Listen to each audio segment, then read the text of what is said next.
naman. Alam mo. Saan sa tayo eh? Wala ka talaga yung daddy ko eh. Saan si daddy mo? Iba niya tayo rito.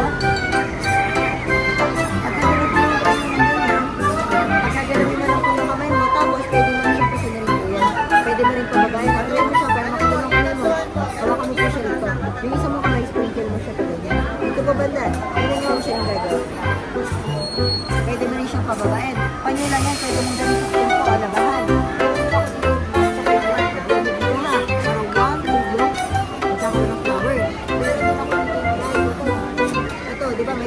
Ganito ka parang baril ko. Basic na lang ang 3, 1, 2, ay hindi madami.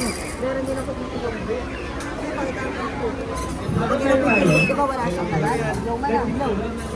Tapos nagkakaroon siya ng blow. Pagka gusto mo magkaroon ng color sheet, marang nagkakaroon ng kulay. Pag yung kamay mo pa ganyan, kapag na book, lahat po yan pwede mag-isa kayo. Tapos halimbawa man, meron din siya dito nag-isa, pwede ko rin siyang turuan. Para pag may mga tali siya sa school, pwede niya lang. Halimbawa, nag-isa rin parang book.